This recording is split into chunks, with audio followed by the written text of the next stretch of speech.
Ooh, I like the ashtray. Look at that. Hey, you guys. This is my mom. She's probably one of...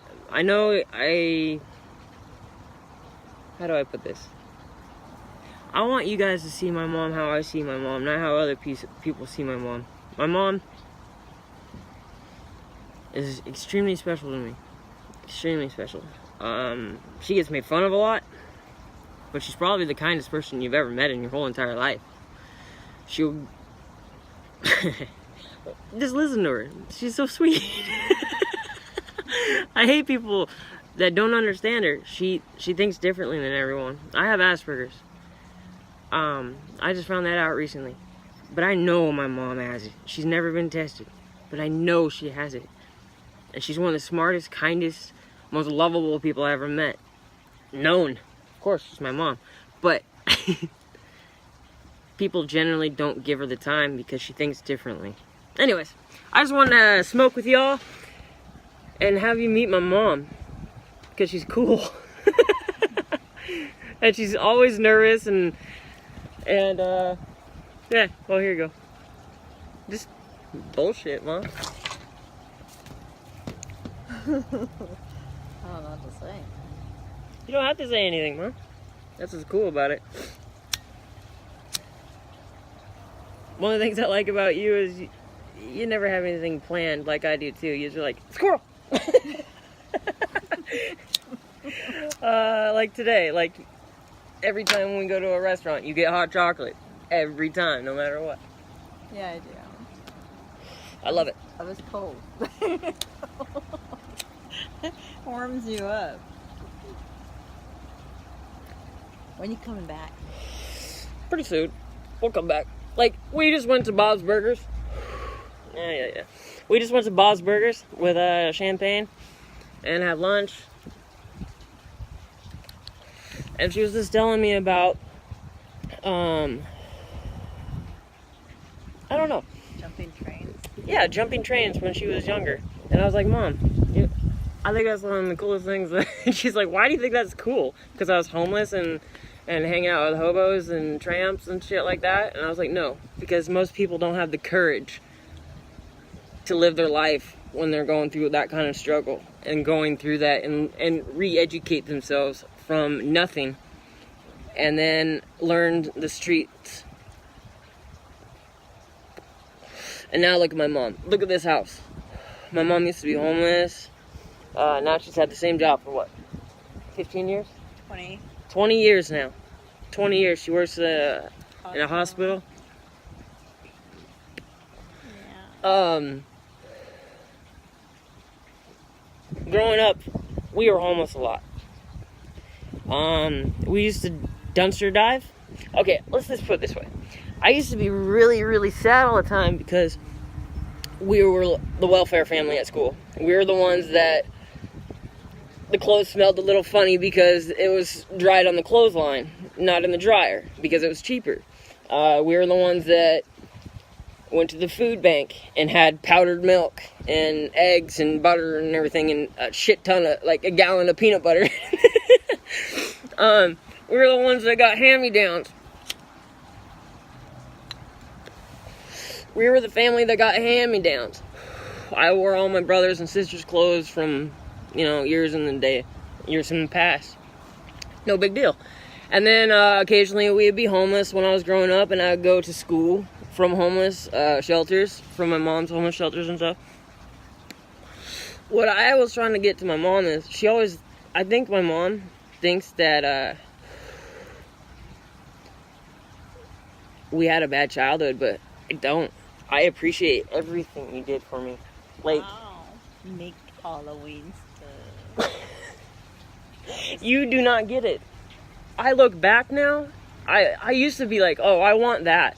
Why don't I have cool clothes? Why don't I have food? Why don't I have all this shit? But looking back on it, I thank you because I appreciate everything I have and the people around me and the love I have. I don't think I would appreciate that quite as much if I didn't see and feel the struggle of growing up with you. No offense. But it made me a stronger person, I think. Don't you? Oh, no. I was a poor person when I was a kid. But you were a better poor person. You had it better than your mom. I know, and you always... Yeah. I don't know. I do know. I'm trying to tell people, and you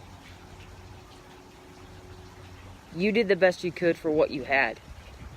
And I want people to know you. I want people to know my mom. They like Sergeant J for some reason. I want them to like my family and my mom and know why I am who I am and why I don't give up. Because of the people around me that give me the love and understanding. How can I not continue on when I got such great people around me? Yeah. Yeah. But I Do you want them to hear know that? you. I talk about you all the time, though, Mom. In a good way. Like, anyone fucking with my mom, you're done. Sorry.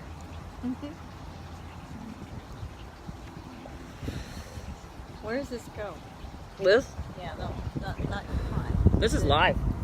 This goes. You're talking to the where? nation right now. This is Facebook. Wow, like I'm on TV or something. Yes. You're live. And so is Bella. Let's see here. Hi, Sergeant J. Elaine. Hey, what's up, Roger? I can't really see the screen, but I think it's going. Yep. I see little likes. But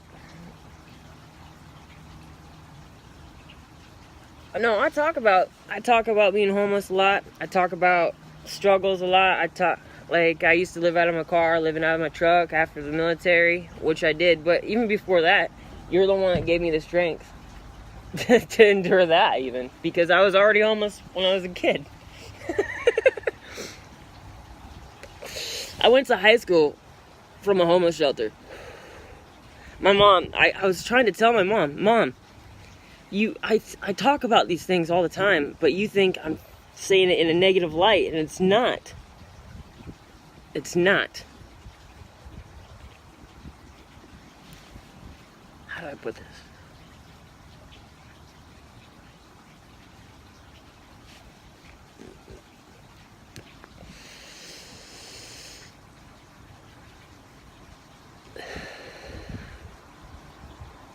How do I put this?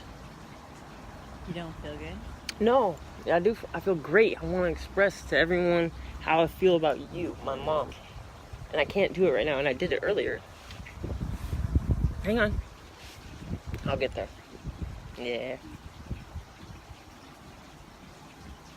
She always thinks I should take her everywhere. No, remember what I said to you at lunch? A little bit. You at lunch? I told you I appreciated everything you did, but what did I say after that? What did you get out of it? What did I say? I forget. You just pretty much said what you said. You appreciate everything. Yeah, but didn't you always think that was not what I thought? You really never said. I kind of think. You always tell me, I did the best I could. I did the best I could. And yeah. And I was like, Mom, I get it. You did do the best you could. We were broke. We didn't have shit. But we were always fed. And I got straight A's in school, the best I could. We were taught well. We had a shelter over our head. And look at you now. Look at you now. And all of your daughters, one in the military. You got 2 in the Navy. You got a son that's making like $30 an hour in construction. He does his own thing. You're great. My hero. In the Army, you did really good. I want people to know out there. This is what I told you. This is fucking why I told you. Oh yeah, I remember now. This is why I wanted to do a burn one, you guys, and why. I just remembered, sorry. Thank you for paying attention and watching and staying with me. And I was telling my mom, stop hiding this shit. Don't keep it to yourself anymore. If they don't like you, people don't like you for all of you, fuck them. And I was like, look at Champagne. She likes me. She's like, what? I was like, you like me? And she just laughed and giggled. It was true. Well, okay, here's the thing. If you got people in your life that keep on making excuses for you, that keep on saying, you'll be better if you do this, or you'll do better if you do that, or I'll appreciate you or treat you right if you do this or that. Fuck them. You don't need them in your life at all. At all. And hello, brother. What's up? You just don't need them. And don't hide anything. Don't hide things from people. My struggle is who I am. That is my story. If I hide part of the story, it's bullshit. I mean, I don't have to tell you every damn detail. But what I'm saying is, I don't need to hide who I am. And that's what makes me feel great. People, for some fucking reason, like Sergeant J. And I was telling that to my mom, too. People, for some reason, like Sergeant J. They like J. They just like me. And you are just like me, but older. And if people knew you... Oh my God. My mom doesn't have any friends. My whole life. Couldn't understand why. The kindest, sweetest person that I've ever met don't have no fucking friends. It's because people don't understand her. They don't appreciate her. And a lot of people started doing that to me in my life, and I learned a lesson. If they don't appreciate you, fuck them. You don't need them. Your life will be a lot better. So don't hide. I don't need to hide that I was homeless. I don't need to hide that I was a dumpster diver. I don't need to hide that I have PTSD or Asperger's or fucking bipolar or any of that shit, because for some fucking reason y'all like me. And that's fucking a wonderful feeling. That this world is connected beyond. So this is what about me? Yeah, you're connected, Bella. You're connected to everybody here. Alright. That's basically all I wanted to tell everybody. If people don't appreciate you, don't like you for who you are, fuck them. You don't need them in your life. And my mom always says this. She always says, I did my best. I did this. I don't want to talk about that. We don't need to talk about this. And I'm like, Mom, no, I love you for all this shit. You don't get it. I love you for every shitty thing I went through in life made me who I am today. And people like who I am today. And if you gave people a chance to like you and know you, they would love you as well. Because I fucking love you. I fucking love you. And not just because you're my mom. No. It's because the older I get, the more I'm like you, and I appreciate every struggle you went through. Because life is not easy. And that just goes right back to if the people in your life don't accept you for who you are, all of you, fuck them. And that's all I want to say, and I appreciate it, Mom. I appreciate you, and I love you. Anyways, I saw Claudia's live stream this morning, and it made me really... It hit home. If you care about people, fucking express it. And I love the people in my life. I love the people on this Facebook feed. Including Champagne and Chris. Thank you for watching. Including Deborah. And Elaine. And Rena. Free the weed. Alright, guys. Go tell the people you care about why. Before another day goes by.